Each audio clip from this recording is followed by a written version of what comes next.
This podcast is owned and operated by the RCR Association, a private third party to the Department of National Defense. The content of this podcast is the responsibility of the RCR Association and does not necessarily reflect the views or policies of the Government of Canada. The official emblems of the regiment are used with the permission of Regimental Headquarters, the RCR.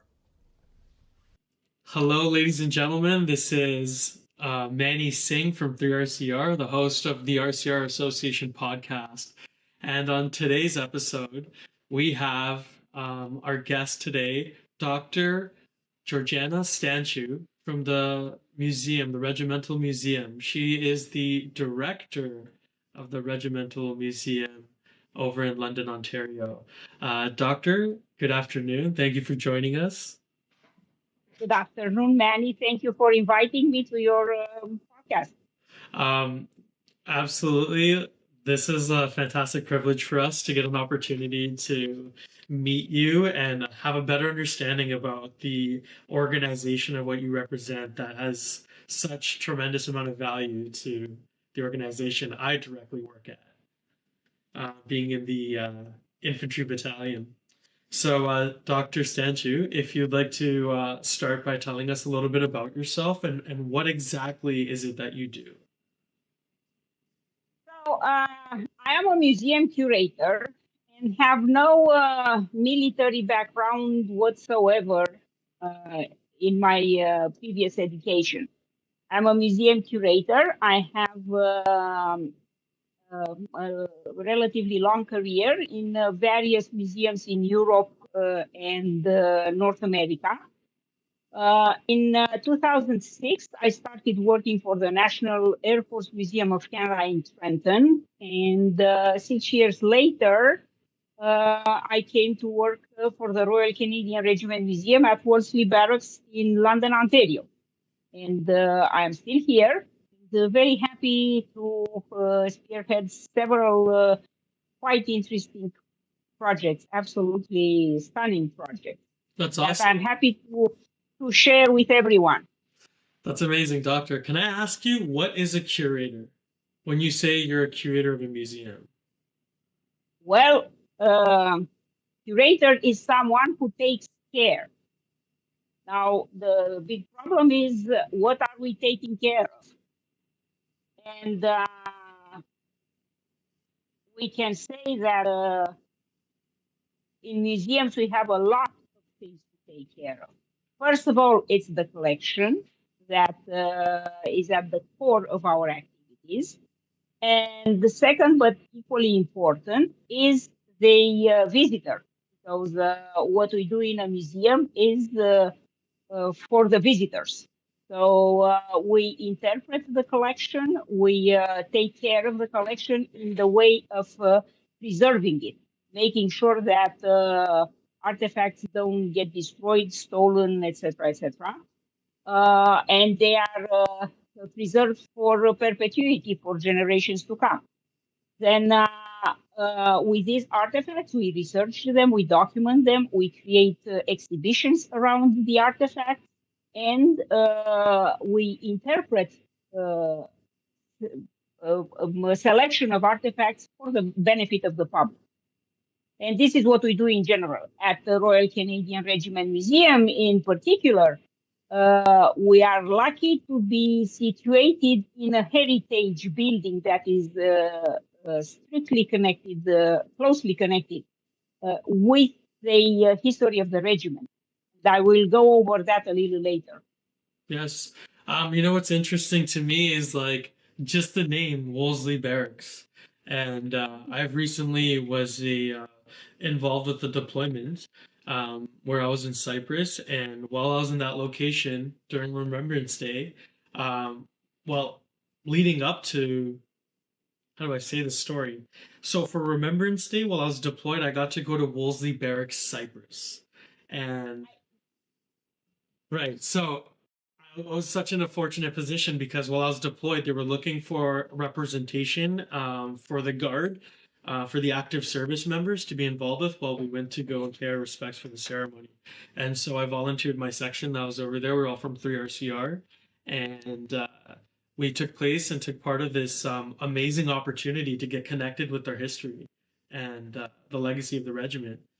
Because what's interesting is that first battalion, and I read this on the museum's page when it talks about Cyprus, is that first battalion served in Cyprus on I believe it's a UN mission, and in that kind of Yes. capacity.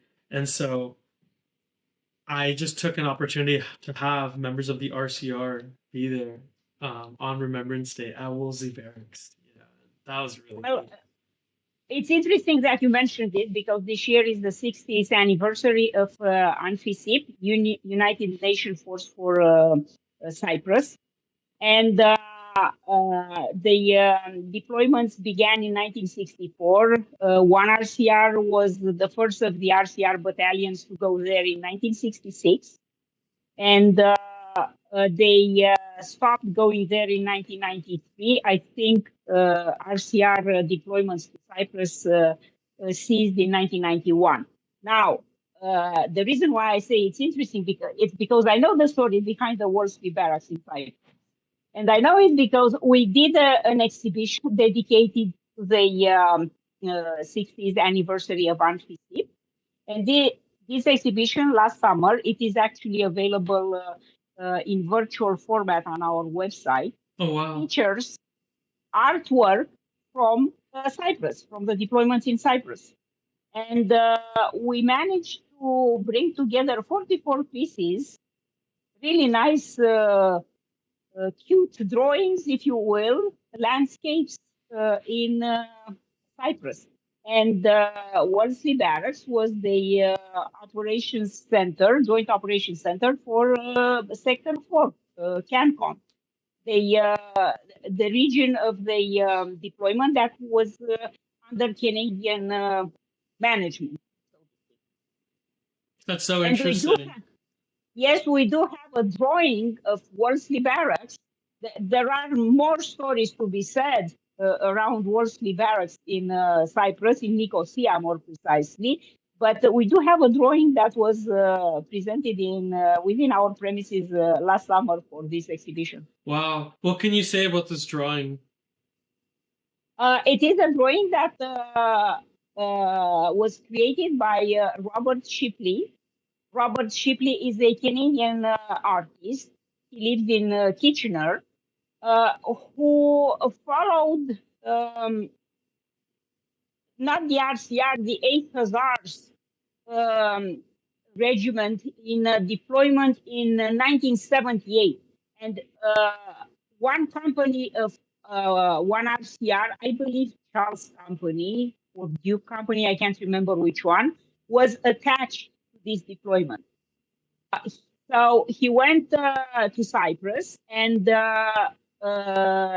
he drafted, he sketched all sorts of landscapes on the Green Line or the buffer zone, the UN buffer zone. And some of them were featuring areas of interest for 8th Hussars, others for RCR. And one of those who feature RCR is the Joint Operations Center. Wow, that's incredible. So in that time frame, while the RCR were deployed in Cyprus, they rotated all their battalions through there. Yes, all 3 battalions of the RCR rotated during UNFICYP in Cyprus. In general, they were in Sector 4 or CANCOM, where Canadians would deploy usually.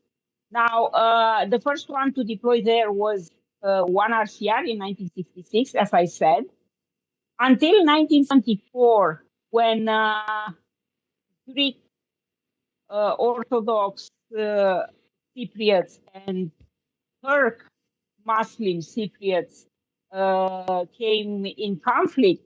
The mission was relatively peaceful, but after 1974, it wasn't as peaceful. And the buffer zone was reinforced in the way of there was less liberty as to where you go in the country. You had to follow more strict procedures when leaving the camp and so on and so forth.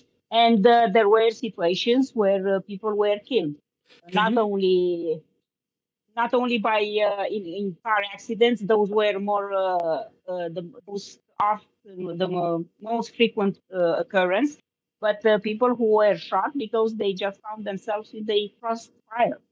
can you tell us what was happening in 1974 specifically? So in August 1974, the Turkish responded to an attempted takeover of power by the Greeks. So I'm talking Turk Cypriots and Greek Cypriots. I'm not talking about Greece and Turkey. I'm talking about the population who lives on the island of Cyprus in the Mediterranean. And uh, of course, there was support from Greece for the Greek Orthodox, uh, and from Turkey for the Muslim Turks, and they tried to take over power and take over power over the entire island, meaning including the areas where Turks were in majority. So the Turks responded to that, and there was a bit of a skirmish, a little bit more important. And I think one of the commandos were air commandos, the airborne regiment, were on rotation at that time, followed by one RCR. One RCR went there 74, 75 on, I believe it was their third ration or something like that. And the deployment began to see more risk. They were more exposed, and the job on the field was not simply just vacation, as many people tended to interpret it. Yeah, it's interesting that you say that because like when I was in Cyprus, I met these people from the Airborne Regiment. This was like the 60th anniversary of this get together for commemorating like their service in 1974 specifically. And there were people, and we have photos, and we'll share it. But it was such an incredible opportunity to meet people from that association, that time, that era, that served. And what was interesting to me is being from a somewhat aspect of like a unit that carries on its legacy in a way of being a parachute company to follow from the closure of that regiment. Like their history, I cannot feel as somebody who's I currently serve in parachute company. I feel I'm connected with that history of like this is what paratroopers were doing in 1974. They were conducting a peacekeeping mission where they were involved from what they were saying when I met them. These veterans from the Airborne Regiment and the RCR. There was guys who were from the RCR who were there as part of this contingency to commemorate their anniversary in Cyprus. And these are people who said they were served in combat in 1974, right? So that is such an interesting component because I think we need to talk about that because to us, we don't really understand our history very well from the Korean War, which got a lot of attention for our service and our participation in that conflict versus everything that happened from Korea to basically Afghanistan. Like we talk about Bosnia, but I don't think we really understood and have the opportunity to really value that history as well as like things like Cyprus, because Cyprus is a big part of our rotational period of our history for operations. Yes. And it was a long-standing operation. It took a long time, but maybe the museum can help you with the podcast that we ran since 2022. Well, the RCRM Speakers series runs since 2020, but in 2022 and 2023 and 2024, we scheduled specifically post Second World War regimental history piece. And we did have last year the deployments in former Yugoslavia. November Company in Operation Harmony, and Gulf Company to RCR in Operation Alliance. And then very recently, we recorded the episode about Op Cavalier 1992-1993. Wow. And then we have two episodes coming up with Cyprus, with two generations, if you will, or with I should say several generations. So the 1996 guys and the 1980s. That's incredible. So that I think you will have many insights as to what these missions were for the people who worked with the regiment at the time. What was the impact on the regimental structure, the regiment, the way the regiment conducted the Yeah. business, and I think it is a really interesting spot to look at. Yeah, I think so. I think so. I'm glad we got a chance to talk a bit about Cyprus. For me, it was such a rich, like an incredible experience to have being a service member deployed overseas and then being able to also like celebrate our history because I really feel that the legacy of the regiment is very important. And it makes me feel extra proud about what I do as well. Like when I walk through the halls of my building, I'm surrounded by um, like photographs, images, paintings, um, murals, and like framed like artifacts, if you will, trophies of people from my regiment that are my predecessors that have come through the gates, the doors, who have been paratroopers before me, who are, whatever they were in their time in the RCR. Um, I feel like their It history is, is my history, right? it is true, and it is very powerful. It's very powerful. So we were filming the basic parachutist course, and if you're familiar, that's how we get our parachute wings. You participate in this 3-week program, you graduate, and you are now qualified to become a paratrooper and serve in that kind of capacity, which is what I do and what many of my friends do at work.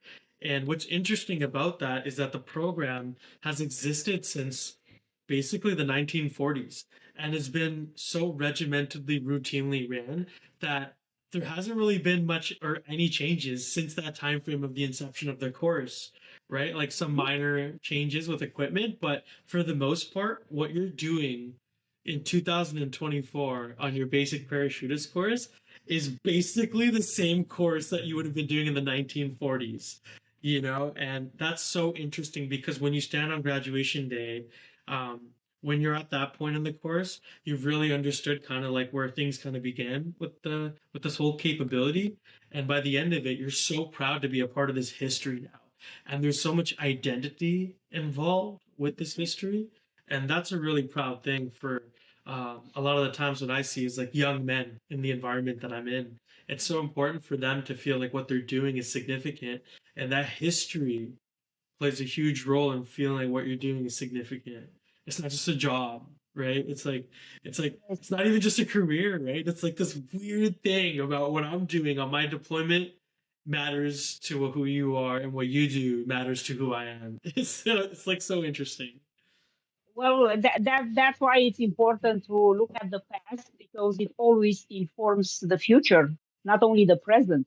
So absolutely, and listening to you talking, I'm thinking you should probably come to the museum and consult on a display on parachute training. We can arrange something. Oh, that would be fantastic. It is Um, something that can be added to our uh, main storyline.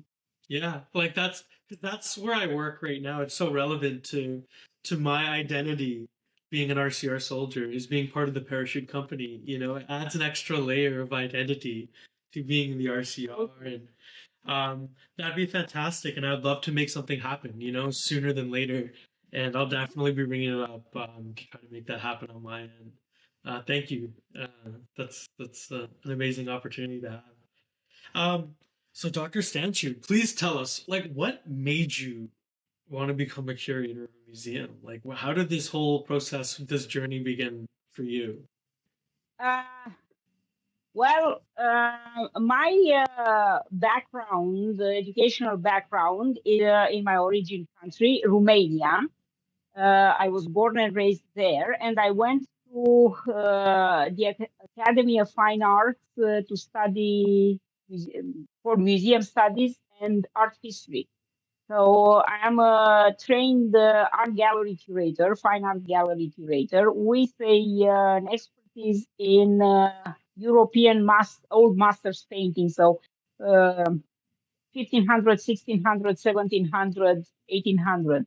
Interesting. Now, I did work in several museums of this type, and then Facts of Life. Eventually, I came to Canada 20 years, more than 20 years ago.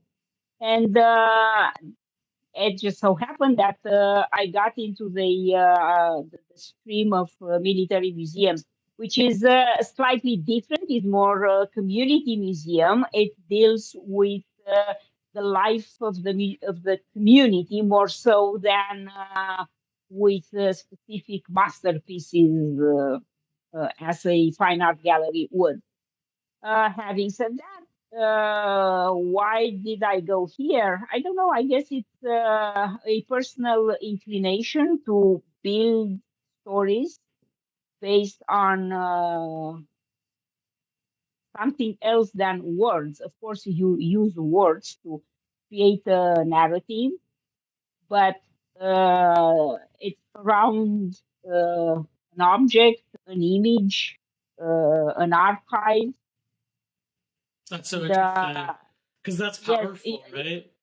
exactly, and that's how you communicate to everyone what happened in the past. Like what I'm saying with this is a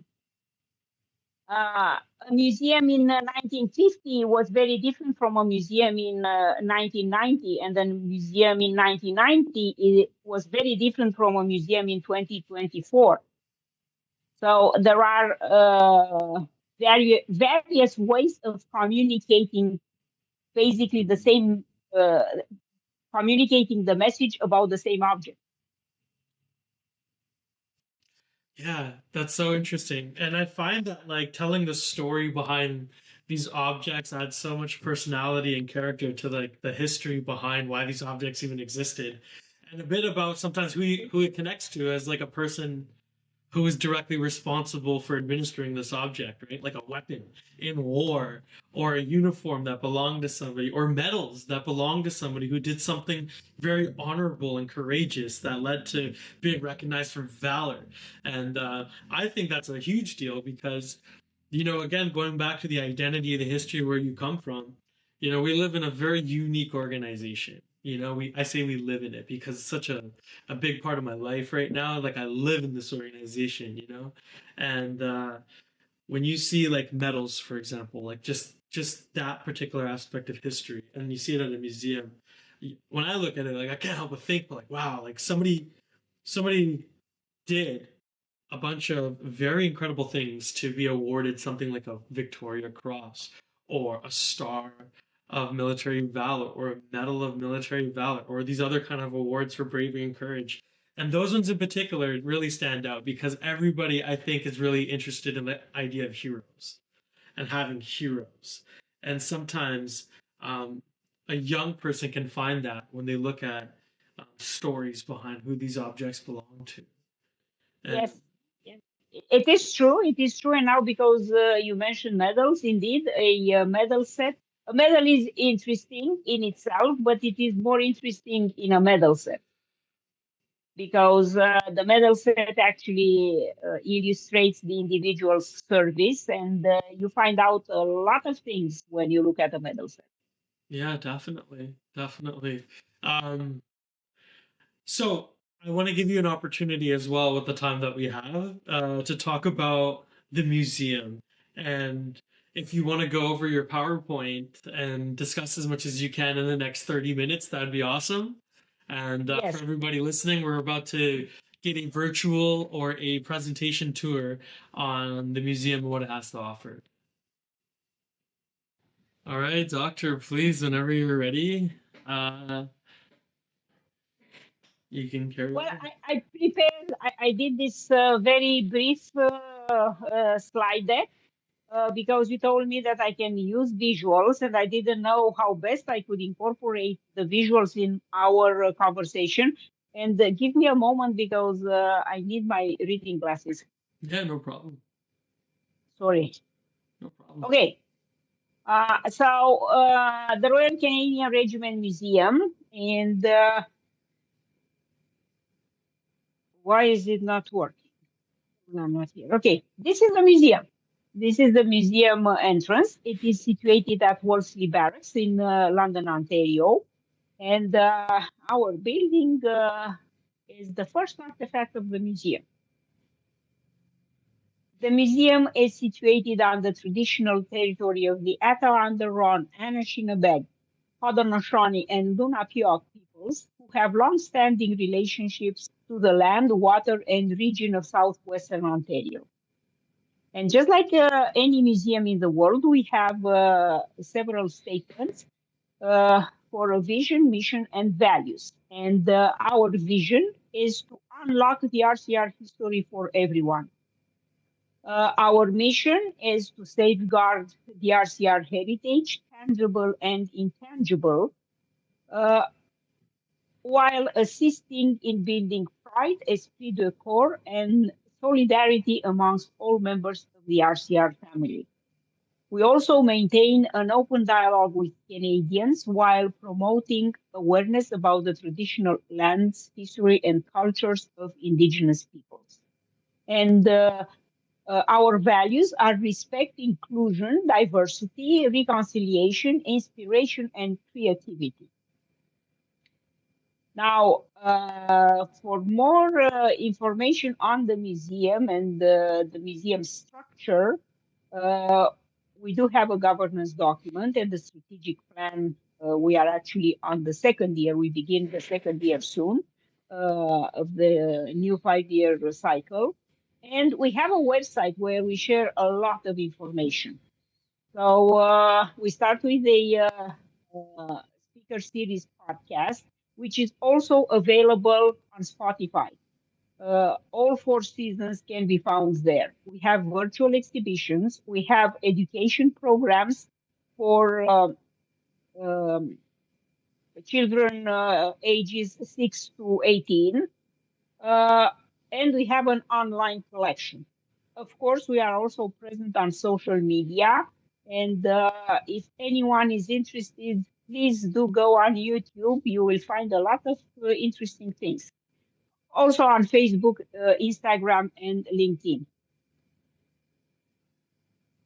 So Wolseley Barracks in London, Ontario, you have on your up right hand an image from 1909, an image of the building, and you see Sorry, the south. Dr. Stanciu, can you give me 1 second? Yes.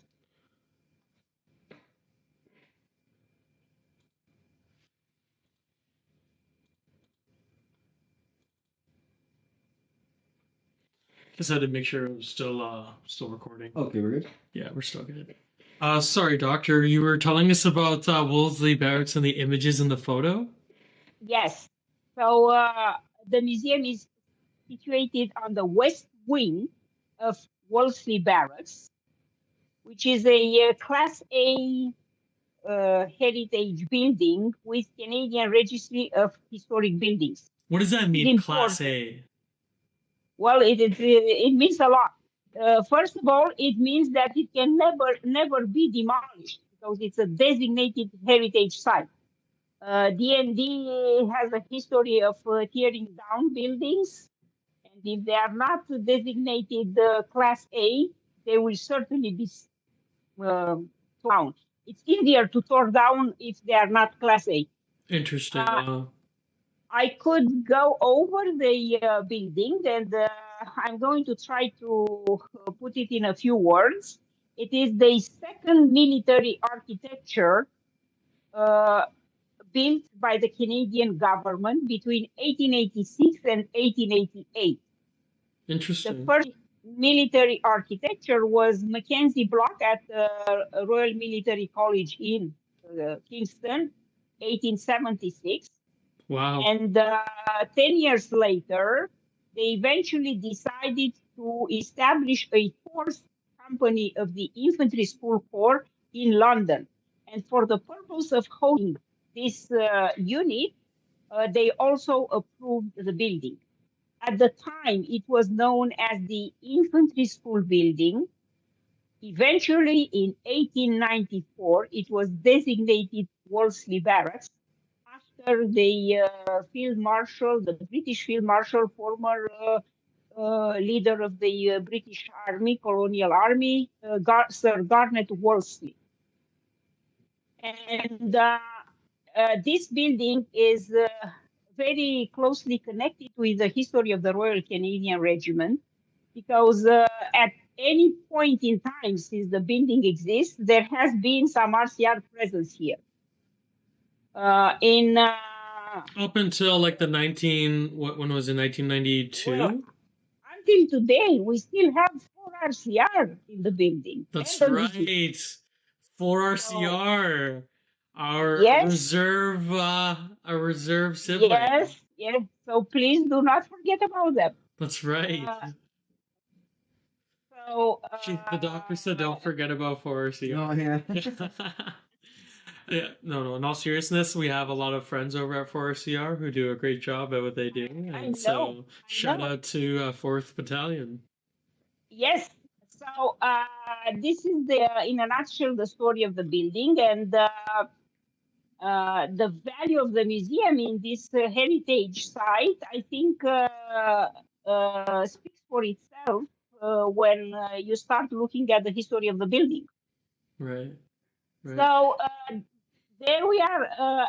For a very long time, Wolseley Barracks was known as the RCR home station. The association, actually, the RCR Association, continues to maintain the designation home station for the London branch, because Wolseley Barracks is in London. Doctor, can I ask you a question? Yes. You know, I can't help but think when I look at this photo of like, and just taking in that this building was around since 1886, or at least the mid 18 since 1888. You know, that's incredible. That's like, you know, you can just say it's historic, but like just trying to put yourself in the amount of people's shoes that have gone through and served at Wolseley Barracks since its inception of a building of 1888. Like that's incredible. I give you a better one. My desk, my office currently is on the footprint of the regimental sergeant major's bedroom. Wow.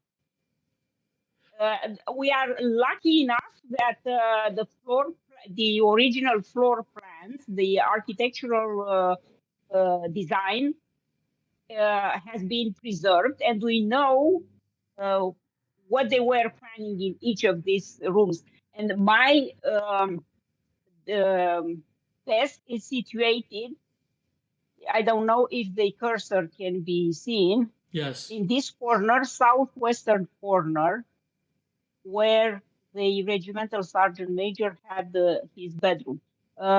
At the beginning of my tenure, I was in his pantry. Wow. So anyways, we have indoor and outdoor displays at the museum. Yes. So that's you still have a question about the building. You still want to talk about. I have a YouTube material about the building. Yeah. Okay. Okay. You can watch. Yeah. It's quite in detail. It is very interesting, and I have to say that when I decided to move from my previous position to this one, the connection with the heritage site was very important to me, because I saw the potential of the museum in such an environment. Yeah, it's incredible. Like, man, the amount of history that's there, from like the Royal Canadian Infantry Corps or Infantry Regiment No, to like in infantry school corps. the Infantry School Corps.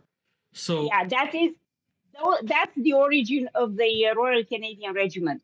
yeah, It is ordered in Council number 26 of 21st of December 1883. You know the regimental birthday yes, just before Christmas. You are familiar with that. Well, that's yes. where it's coming from. And 21st of December 1883, order in Council number 26 establishes schools of instructions across the country for the purpose of training the militias. And you have cavalry, artillery, and infantry.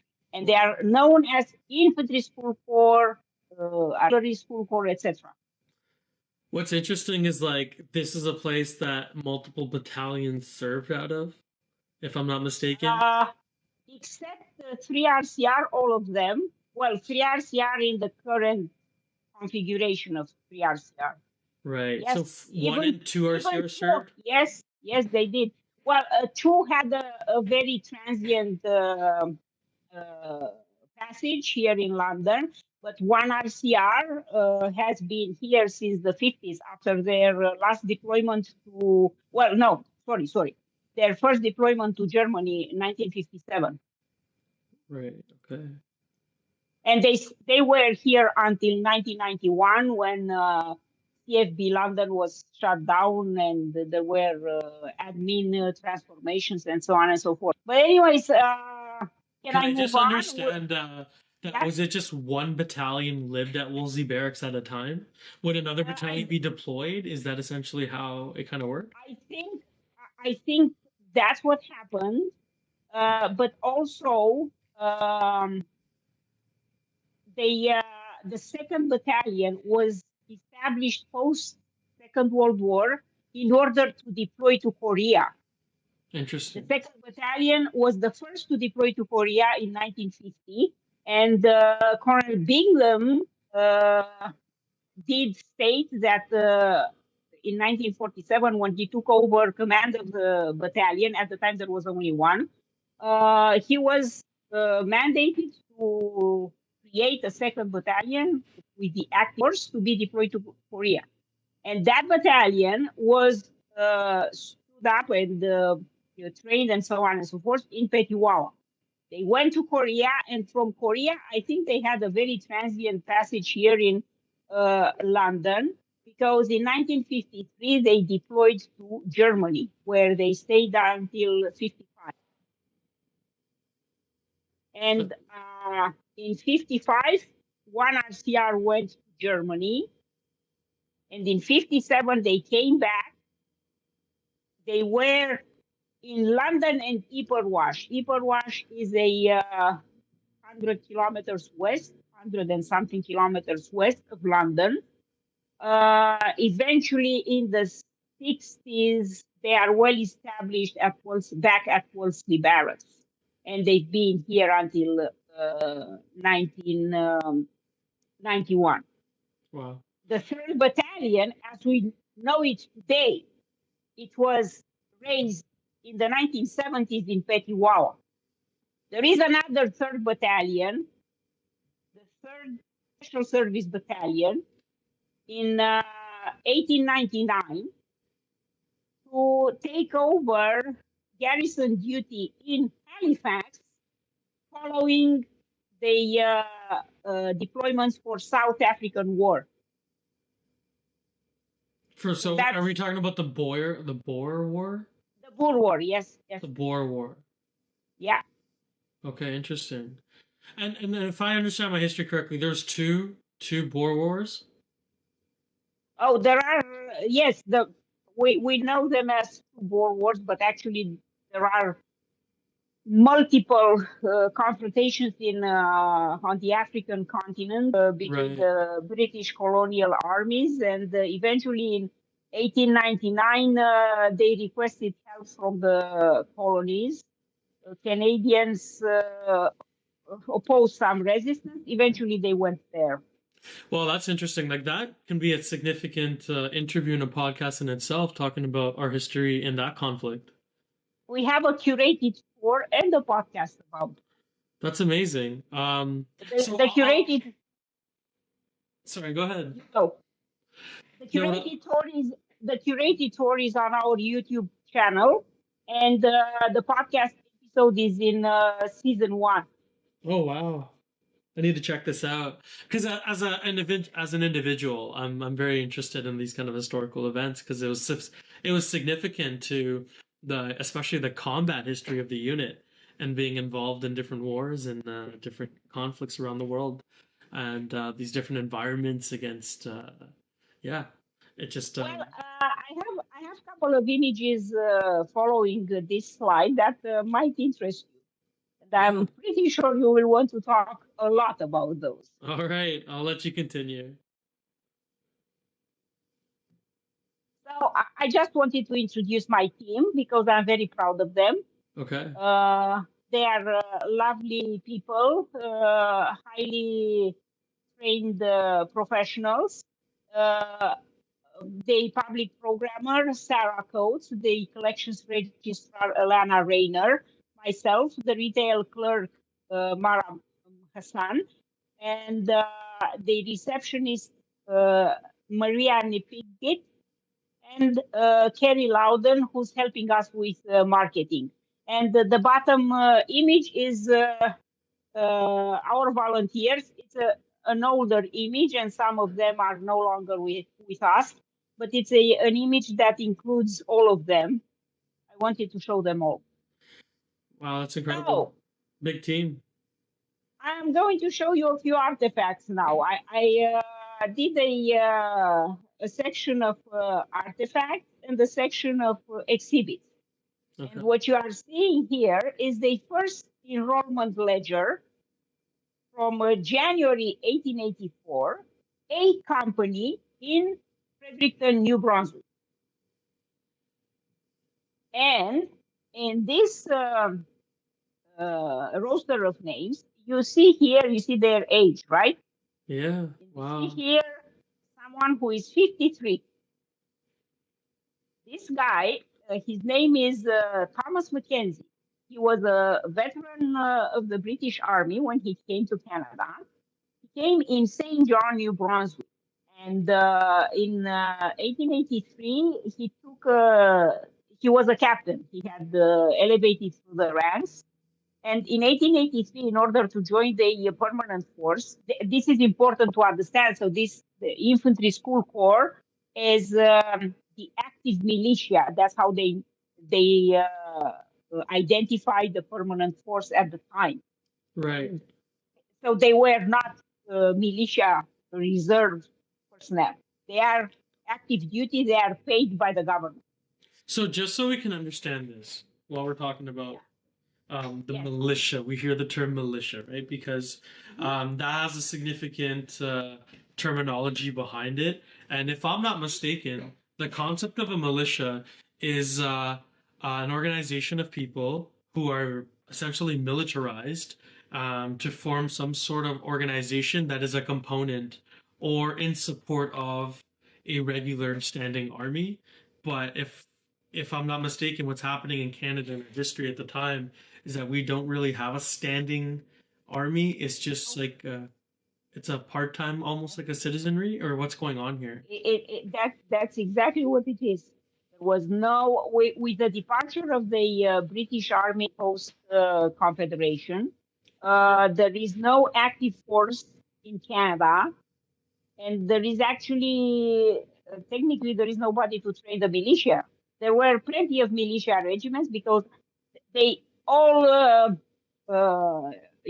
went to arms to defend their community, but they were not organized. Okay. And at the time, there was no rank officer to occupy the commander of the Canadian militia. The brigadier general was brought from Britain, and he was the commander of the Canadian militia. And in 1883, eventually, they decided to establish this permanent corps of the active militia with the purpose of training all units across the country. And there were probably 1,000 people altogether in the three branches. Their main business was to run the training camps across the country every summer. And that's how things evolved. Okay, interesting. The name that I am mentioning here, Thomas Mackenzie, he is technically the first regimental sergeant major, Thomas Wow. Mackenzie. But he joined when he was 53, and this is what I was saying. He came to Canada, I think, around 10 years earlier. So late 60s, early 70s, 1860s, early 1870s, something like that. Okay, wow. He was a captain, and let me see. Yeah, because this is his medal set. He was a captain with one of the militia regiments, and when the permanent corps was established, he took the demotion and went on to be a regimental sergeant major for A Company. And this is his medal set. What do these medals mean? Well, this is the Indian, the Indian Campaign? Campaign. Okay. This is Hey, you know what? It's okay. I can follow up with you later. no, Oh, I don't have it. Like I should have looked at it. But anyways, the point is, this is Fenian raids, and this is a service medal. interesting. The point is, nobody else has this type of medals after him. Interesting. The Canadian medals are very different. Right, okay. And I'm showing you here. Nice. Very interesting. Yes, it is very interesting. It is a bed. Yeah. It is flexible. You can see here. I'm not sure Yeah. how it works. It is one of the beds that probably served in the south wing, east wing, sorry, Right. east wing of Wolseley Barracks, where the men's dorms were. Well, I'm really happy I can say that the bedding situation and military accommodations has significantly improved since that frame was used. But I can say as of 2024, where I slept and lived in England when I was deployed there with 3RCR, we were living on like beds that might as well have been exactly what we're looking at right now, because it felt like I was sleeping in something that was sinking in every time, some World War I infrastructure. It was Well, this is even pre-World War I infrastructure. Yeah, and you know what? I think the Brits still they have a problem with holding on to things that they should probably just phase out. I'm pretty sure that is the case. Anyways, at least at the time, Canadian Army was really majorly inspired by the structures of the British Army. Right. And logistics, equipment, etc. There is no doubt about that. Right, right. It makes sense, right? Because we just that was like where we kind of carved ourselves out of. Well, yes, that's the simple reality. And here I have the original design of regimental badge. Oh wow, that's neat. So this is 1990, and there is a story behind that. Okay. So it is literally the original design that served at creating the molds and then casting the regimental badge. So there is an evolution of the regimental badge until you get to the VRI Royal Cipher in the middle. They started with the beaver inside an 8-pointed star for helmets. And eventually, by 1894, actually, when they were permitted to use to designate themselves as royal, they adopted Queen Victoria's royal cipher, which you see here. Which is the VRI. The VRI, Victoria Regina Imperatrix, which is Latin for Victoria, Queen, and Empress. And this is That's her. very interesting. She was This the is her reigning latest. monarchy. Yes, and she was the reigning monarch when the regiment is established. Right. And this royal cipher that you see here is her later royal cipher. There are several others, and for example, British Post, sometimes you still see the Victoria's, Queen Victoria's royal cipher. It's different from this. It's a different royal cipher. Anyways, Okay. long story short, when she passed away, because the protocols require that military units display the living monarch insignia, they had to switch to first Edward VII and second George V. They did it for a short period, especially for men. But in the First World War, the officers did not change their badge, and they stayed with the VRI. Interesting. Eventually, in 1919, they obtained special dispensation to use Queen Victoria's royal cipher in perpetuity on their regimental cap badge. That's why you guys are still wearing a VRI cap. That is very interesting. So they chose to continue to wear it. Yes, And and because like they chose to do it, like we work in a very hierarchy, like rigid type of organization, to say the least, you know. And to choose to do something which would be against policy, if you will, is a pretty interesting move to make, especially back in that time period. And so I'm curious to see if there is like reasons why, and if it's because they had a particular perception or attitude towards Queen Victoria. Yes, they liked her a lot, and Okay. I think they liked her because after the South African campaign, a portion of the contingent did a detour to England, and Queen Victoria came out in one of her last public appearances and to salute the troops. And they met her at Windsor Castle. Oh, wow. Well, this is a story, but anyways, if you are interested in this type of stories, the first volume of Regimental History elaborates extensively on these things. But yes, it was a choice back in 1990, post First World War. Then, if you ask me, it was also a logistic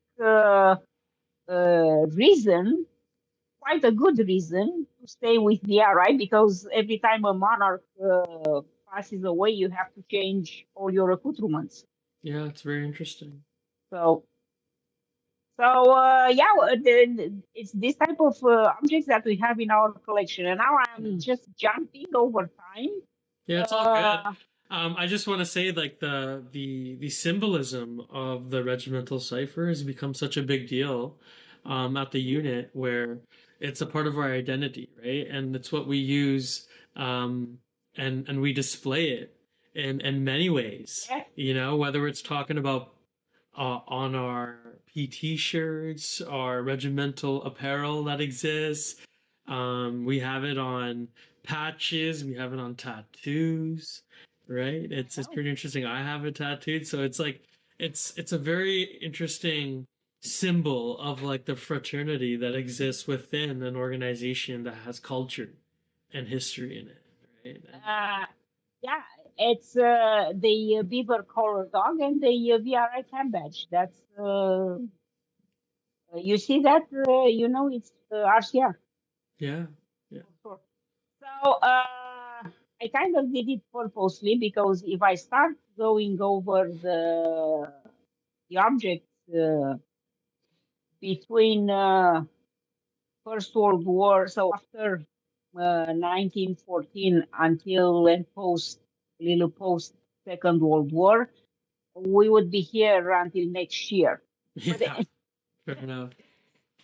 so this is a leather jacket. It's a leather hockey jacket for I think it was 3 RCR team.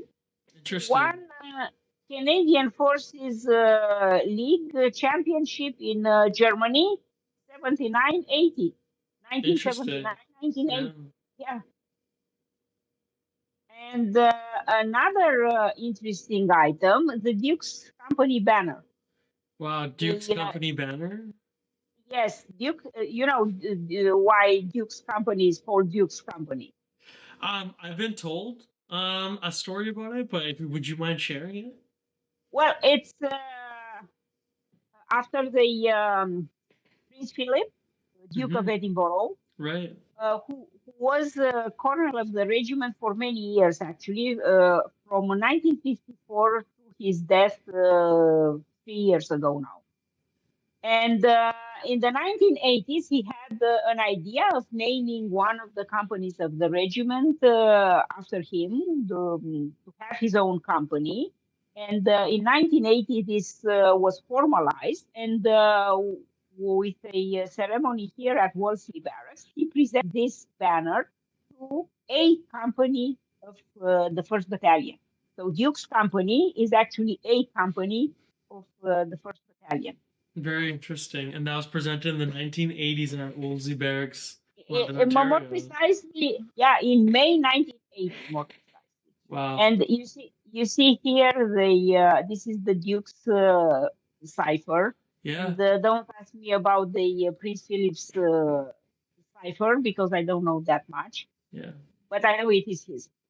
That's interesting. Then I have another interesting object, and this is from a mug from Afghanistan, from when uh,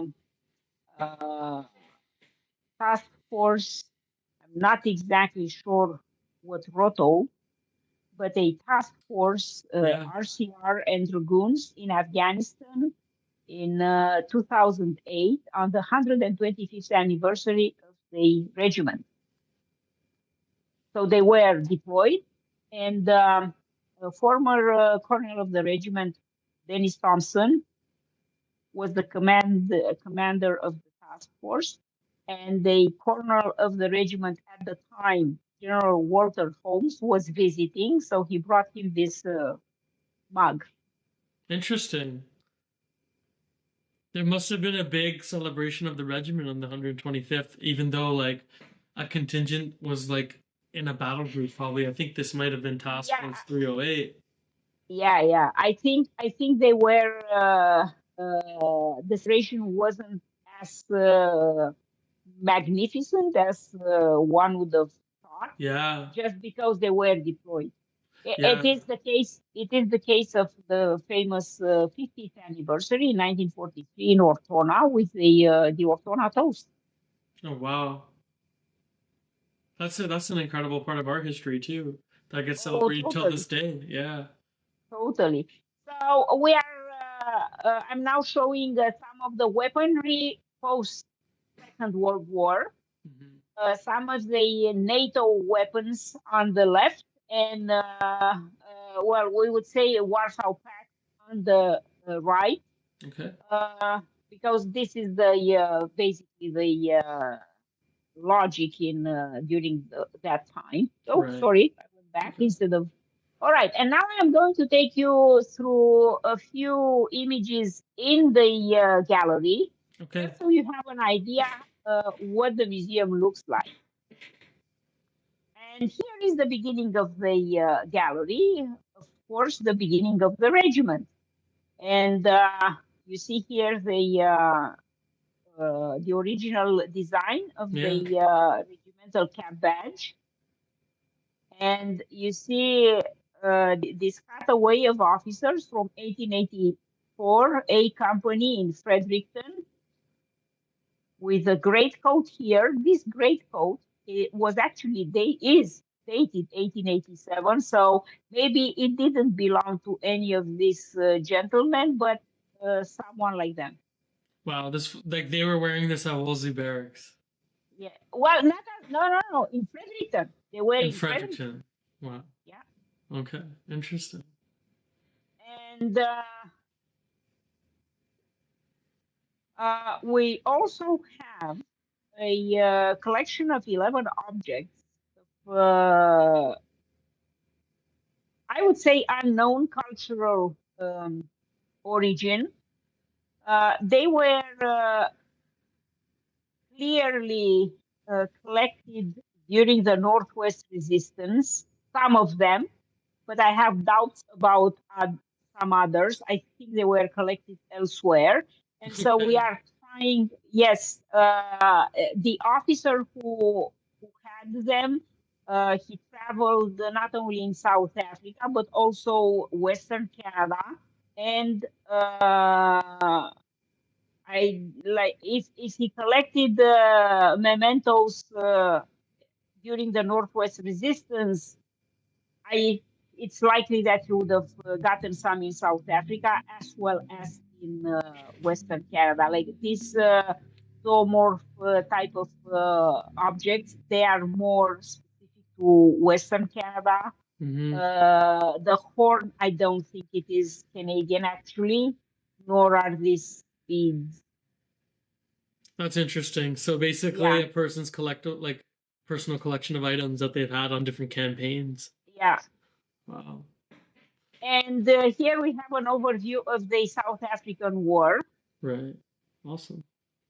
Uh, and we move on to the First World War with the massive recruitment effort. And just one point to make here, I did not highlight there is an image of the regiment training in Petiwawa in 1912, and it is maybe 1,000 people or so. Wow. That was the size of the Canadian Army at the beginning, the infantry in Canadian Army at the beginning of the First World War. So A less than a thousand. thousand. I don't think there were more than 1,000. That's Uh, incredible. You're basically saying that there's a very good chance that there's less than 1,000 soldiers in the infantry in the Canadian military before that's the before we had First boots World on the War. ground in the Yes, First World War. that's what And then by the end of that it, is we the had multiple infantry divisions. 4 infantry divisions. Yes, That is insane because the war was what? Like 4 years from like 1914 to 1918? yes. And and when you consider that time frame, even if there was a Well, thousand like in 1913, like the amount of people you've put through a training pipeline and just force generated is incredible well, for first of all, divisions. recruit them, Yeah. and this is my point. From that size, they end up in October 1914, 35,000 people that they start shipping overseas. That's And incredible. it went on and on to the numbers that we know today. And this is a view of the battle room with the last 100 days, which is actually very important for the history of this. First of all, for the history of Canadian military in general, and quite specifically for this regiment. That is because the last 100 days between Amiens and Mons, so the 8th of August to the 11th of November, they were ahead of the formations that pushed Germans out of France back to Mons, where the war began. Wow. And it was a very costly campaign. These two weapons, they were collected after the battles of Amiens and at Monchy-le-Preux. So on this route of the last 100 days. And here you can see it very small. I hope the cursor will record what Yes. I'm doing here. This is the telegram that informed the troops about the armistice. Oh wow. At 11th hours, 11th hour of 11th day on the 11th month of 1918. That's the letter. There will be, that is the telegram, yes. There will be Okay. the fire. Wow. Who did that inform? Like who did that? Who read that? Like who got a hold of that? Headquarters. Headquarters, obviously. The battalion headquarters. The battalion disappeared. head. So that's the battalion headquarters copy of Yeah. the armistice. Well, in that situation, they would have received the calls, and then they were dispatching it to the troops, the companies that were. Yeah. Look, Dr. Stanciu, there is like a lot of interesting things in the museum, and I know that we don't have too much time together.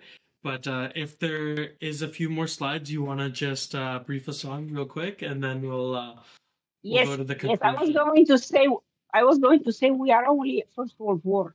Yeah, I'm sure we can spend like multiple episodes going over the First World War. Exactly. Yeah. So we move on to the First World War. We move on to the Second World War with the Royal Canadian Regiment being the first transferred to the active service and the first unit to go overseas.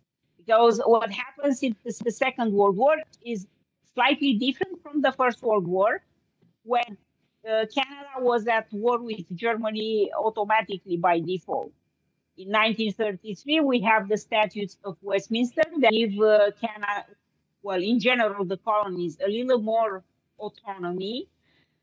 And that meant Canada at this time, in 1939, had to do her own declaration of war in order to join the troops. And the Parliament was not in favor of sending troops overseas and not in favor of a recruitment campaign, but they did commit. So they would use the active force available. And the only active force available was in the infantry, was the Royal Canadian Regiment in the Second World War. Wow. And you see them here.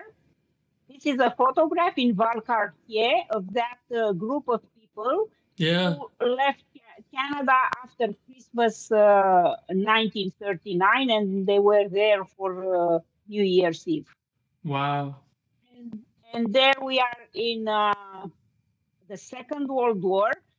Just to speed up things, this is the group that concocted the Ortona Toast.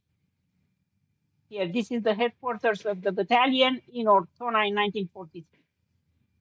That's very interesting.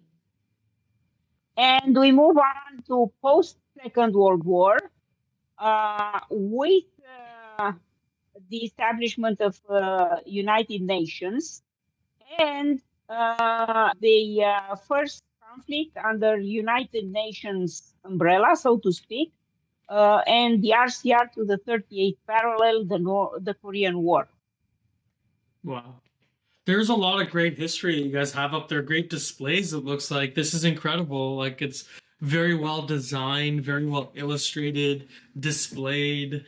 Like you have a lot of supporting objects and items just to substantiate and support the history behind all of these different, I don't want to call them murals, but essentially all of these displays of the timeline and eras. That's awesome. Well, this answers your question. What am I doing as a curator? What's the curator job? Well, this is the curator job. Yeah, literally taking care of our history. Yeah, this is fantastic. Yeah. So then we move on to like the Cold War. The Cold War, the deployments in Western Germany. Interesting. More than a deployment, they were stationed there for years. Until actually 1993.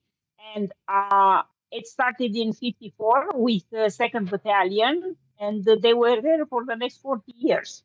Okay. People leave Germany they took their families and lived there. And then in the early 1990s, when the UN missions changed by comparison to um, Operation Snow Goose, the Cyprus deployment, we entered in a little bit of a different format with some requirements for rules of engagements. And we have the first situation is in the Persian Gulf, then former Yugoslavia, with a presence that lasted until the 2000 and a little beyond. Somalia, Rwanda, Eritrea, Ethiopia, and finally, we have the RCR at home during this period, which is actually a very successful display, mainly with the general public. In a military museum, usually people are concentrated on the glory, the combat, the battle honors, etc. And that is all good, and we have to do that, nothing to say. But there is so much behind uh, the scenes that's happened in the life of a regiment, and that is not known because it's not upfront and it's not some battle or other. So what we did here, we tried to put in a nutshell how the regiment trained, how the regiment supported natural disasters, how the regiment took care of civil unrest when called upon, uh, how they responded to ceremonial duties between 1970 and 1997. Yeah, it's very And interesting that you say that you have because yes. I'm sorry. Go ahead.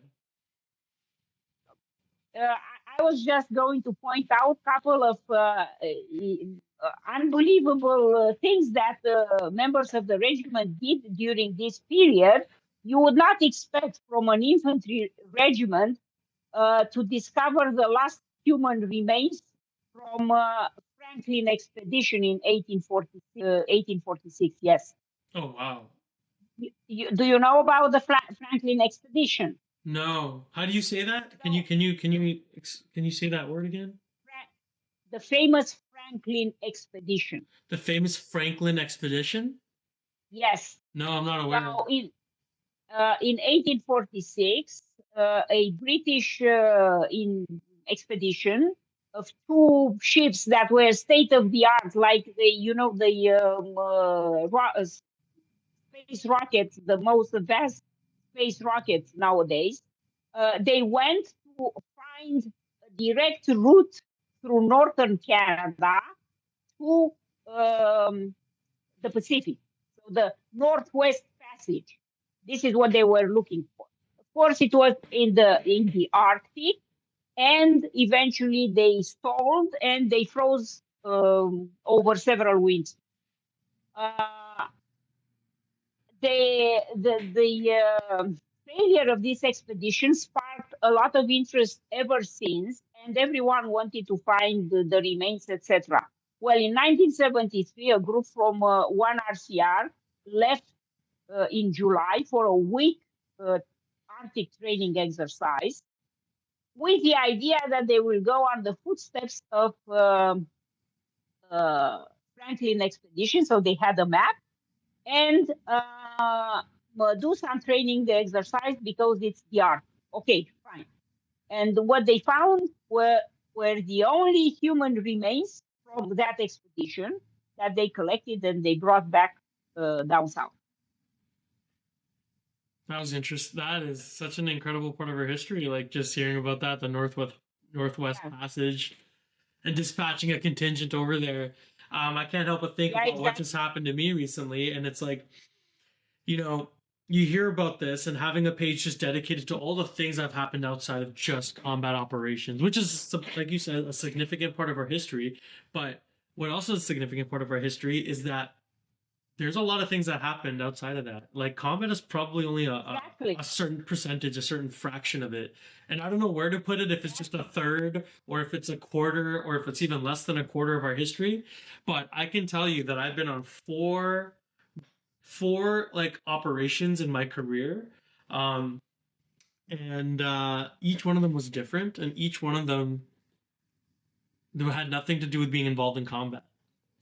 And that goes to show that being on four deployments, four There you are. operations, domestic, abroad, it's like I've done different things every time. And there's so many stories, like you're saying, behind all the individuals who have served. Like we're talking about thousands, if not tens of thousands of people who have come through the ranks and have come through the regiment, um, under the different battalions, and have served all around the world. And there's so many little things that have been done, and they're not like substantial enough to maybe get its own wall dedicated to it. Like my deployment was the first time the RCR deployed on a Canadian Medical Emergency Response Team, CMER, which is a capability that's been, I don't want to say necessarily new, because it's been used in different theaters of operations, like in Mali with the mission that was conducted back over there in like 2016, 17, 18 timeframe. But I was the first RCR contingent to be part of a CMER deployment, and that was super cool because I also understood that this is going to be historical in its own way. There's only a section of us, of us, eight paratroopers from 3 RCR who deployed on this unique deployment opportunity. Um, Such a small representation of the regiment, but we were there. We were there for 33 days, and what matters is that deployment has its own little story behind it of what we did that is significant to the regiment, but again, something outside of like the combat that a lot of people look at when they first think of regimental history. Next time, I will interview you about that operation. Yeah, I would love to talk about that. Yeah, to make sure that it gets into the museum storyline. And Yeah, it is probably useful to mention that this display is the result of a survey with former serving members who indicated a need to show something other than their missions and the operations, what was yeah, happening at home. definitely. So, yeah, and I'm going to finish with a, I hope it will work, or let's see if it's working. Maybe it does. With a virtual a 360 of the Afghanistan section that it is going to be refurbished soon, but Okay. here it is usually more responsive. It's all right, Doctor. You know, we can plan to do another interview soon, before the Christmas holidays, and we can cover this portion and even talk about Afghanistan as our first topic, if you'd like, and discuss about our history that we have. Actually, what I meant to say, and I'm hoping that through your channels, I will raise some awareness. We are on the eve of refurbishing the Afghanistan section, and the museum is looking actively for help for that.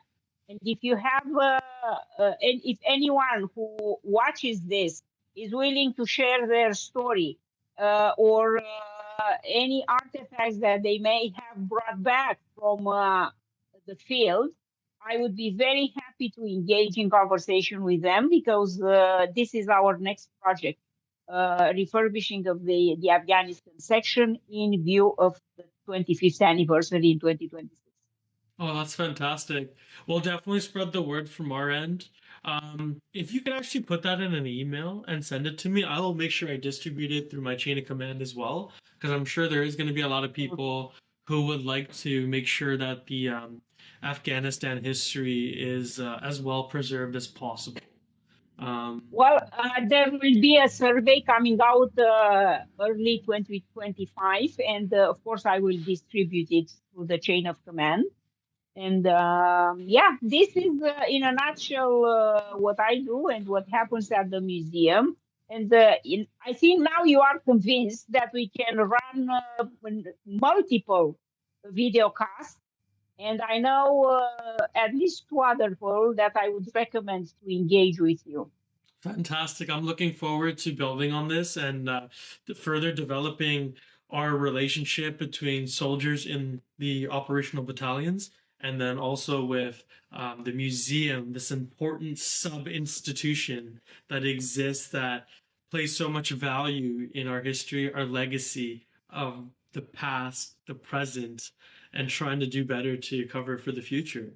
And Dr. Stanciu, thank you so much for taking the time to do this. We are absolutely going to do more with our capacity to cover the history and try to give it a fresh story. Um, yeah, thank you so much. And I want to give it over to you if you have any final words. Well, Manny, thank you so much for inviting me. I'm hoping that we establish a bridge of communication, if anything. And you are welcome to visit us on site at any time. But do not forget, we also provide online guided course. That's fantastic. And for Yeah, anybody listening, how do they get on that? Do they just go to the RCR Museum website? Yes, the rcrmuseum.ca. And we explain under visit, we explain what we do. And it's a matter of scheduling an online guide course. You can even schedule such a tour, 30 minutes on one of your professional development sessions. You choose the section that you want to see, and we will go in detail over what's happening in that display, or we can even take you down in the collection, in the collection storage, depending on what exactly you are seeking to find out or you want to go over deeply. Awesome. All right, Doctor. Thank you so much for your time. And, I'm very thankful that we have someone like yourself who's involved in preserving our history, you and your team that's been dedicated to doing this. I can't wait till we meet again, both in person and until we do something again remotely. Doctor, have a great day and pro patria. Have a great one. Likewise, yes, pro patria.